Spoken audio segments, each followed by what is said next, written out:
Hi guys, I'm the Chosen Critic and today I'll be reviewing Wonder Woman. In case you can't tell, this is a spoiler-filled review, so if you have not watched the movie yet, I advise you watch that immediately.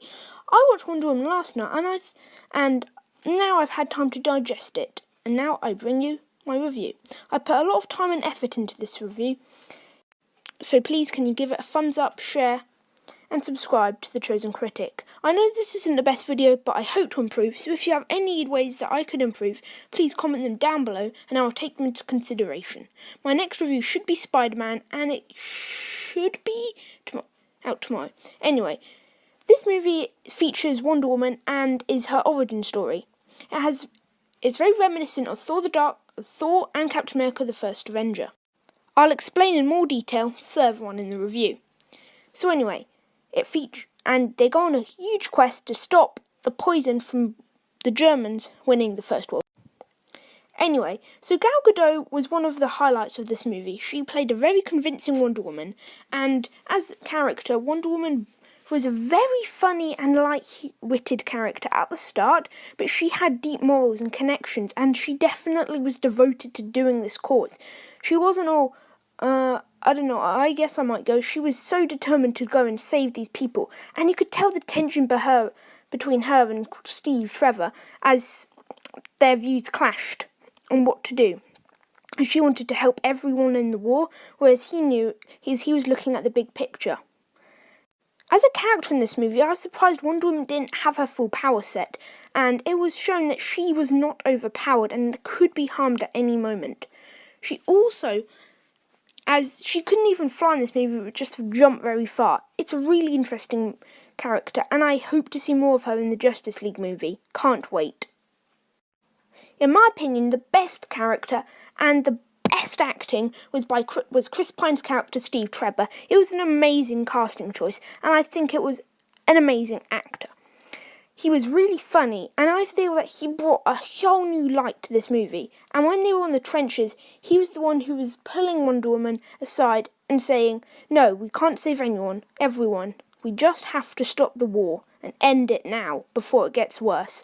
He was the one determined for his cause, and he knew what he had to do, and he's just hilarious. Man, if you're watching this review, you probably watched the movie, or you should have, and man, it's funny.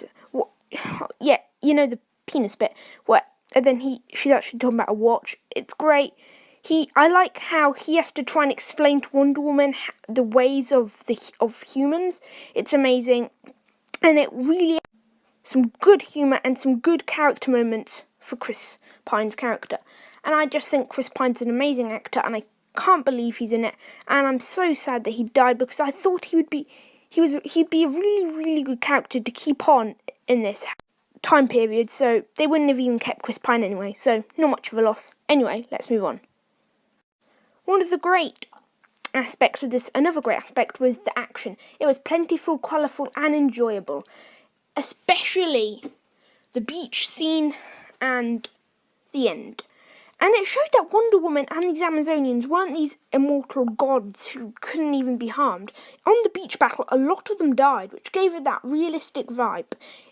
Also, on the beach, it was incredibly colourful, and it was just beautiful to look at. And the same with Themyscira. Anyway, there is enough action to keep you entertained, but not too much that it bombards you. It has tons of action, and it's amazing. It's kind of took what the First Avenger tried to do, but made it better. It handled the action a lot better, which I think is just great. Arguably, the most impressive feat this movie has is its astoundingly great effects from all of it. Even though that it didn't look some of it was colourful, some of it wasn't, and it really got the trenches right, making them look vibrant and gritty and realistic, like they really did, horrifying and mud drawn, and it just made you look like a barren wasteland. Especially some of the graphics where it looked really great, and in the battles, it did not look like two CGI guys battling it out. And in this movie, it holds a feat that I very rarely see in movies these days. In this movie, I never noted where I could see that's a green screen. and I'll look out for that more on the second viewing. And of course, we have to talk about the mascara. I think it looks, if as good, if not better than Asgard, but definitely gives it a run for its money. And it's a really nice looking part of the movie. It's great, and the visual effects are astounding. I can't wait to see it again, and I'll try and look out for any slip-ups. The runtime is a very controversial topic. I can hear some people in my theatre were definitely thinking that this was going on for way too long. However, I think it definitely warranted this runtime, if not that it needed more, as it needed time to flesh out the characters, and some weren't even fleshed out enough in my opinion. I'll get more on that later. However, Wonder Woman definitely needed some time to flesh out. You couldn't just insert her in and everyone would know about her. Seeing as Superman, you could, or Batman, because everyone had seen them countless times on the big screen. However, this time they were in a different situation, and definitely they needed time to develop Chris Pine's character, Stephen Trevor, and Wonder Woman. And I think it was really well deserved, and yeah, that's why I think that this runtime was really enjoyable. However, some people I actually heard said where I was watching it, and some people came out and said that movie was too long. I totally disagree, and I think that it's one of the best long movies I've ever seen. Again, same with the music. Now the music, I call it pro because I remember enjoying it. I can't actually remember many of the songs or the tunes. I can't hum them, but I can remember I can't do it. You know the guitar one that was in the trailer? No, I can't do it. Anyway, it was really good, and I think that it added to the movie, and it was just a really good music track. I can't remember it. It's not the most memorable. It's not the best. By far, it's not the best. I'd say Guardians of the Galaxy Volume 2 had a better one this year, but still, really good. Really enjoyed it.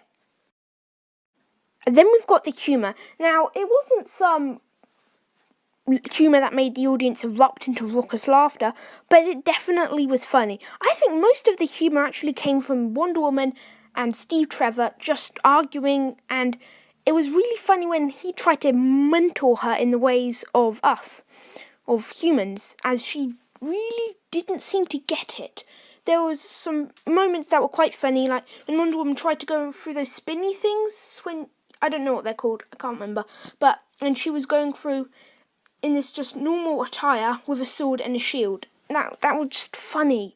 And then, yeah, it was funny. Then when she tried ice cream for the first time, then when she first met Steve Trevor, that was funny. Well, you know, when he was in the bath thing, that was funny. Man, that was funny. Anyway, it was a really funny movie, not a hilarious movie. It wasn't Guardians of the Galaxy funny, but it was definitely funny. Really enjoyed it. Really good humour. Whilst I loved most of the movie, there was just a few things that I have a minor gripe with. Well, some of them are actually larger than minor, but yeah, so anyway, while I loved most of the movie, I just feel like it wasn't perfect, so anyway, here are some of the cons, but the pros definitely outweigh them. Definitely one of the most common, I think most people have talked about, is that the villain was not compelling. Now, while yes, they had kind of two villains, three actually. They had Dr. Poison, not a very well developed villain. Then they had Ares, but it was meant to be Danny Huston's character, so William Stryker. And when he died, I didn't really feel like, it wasn't a good death, in my opinion. That same can be said that when the British intelligence, I kind of felt like something was up. They should have told us that he was the villain, and then when we saw him, we would have had more, which is definitely, so what they should have done is, they should have told us that he was a villain, and then gone in with, instead of the other way around, because it didn't. Another problem was, I don't really know what I think about it. I thought actually, I'm not sure, but the other characters didn't feel fleshed out, in my opinion, but I don't think they needed to be fleshed out. I'm still at qualms with myself about whether or not this is a con. So, yeah, I won't take anything away from the movie for this. Just thought it'd be nice to see a little more. By far, the main flaw with this movie is its villain. And we should have known who he was from the start. Maybe we just should have had some information. I think the whole Danny Huston character was not needed at all. And that's just what I think. And I don't think the DC will ever have. Anyway, in the end, I give Wonder Woman an A. That's because It's not perfect, so it doesn't get an A+, but I think that it only really has that villain problem. That's all I can think of. So anyway, yeah, that's why I think it deserves an A. I was tempted to give it an A+, and I was tempted to give it an A-, but I thought, it's only got one flaw. So anyway, it's a really, really good movie. So definitely check it out if you haven't already, and I highly, highly recommend it, 100%. And if you can, well, you already have if you watch the spoiler review. Anyway, thanks for watching. Please like, comment, and subscribe, and give me suggestions. And if your suggestion is chosen or something like, or you support the channel, you'll get a shout out. Anyway, that's all from me. Remember to share this video and all that stuff. And anyway, bye guys. See you again with the Spider-Man review.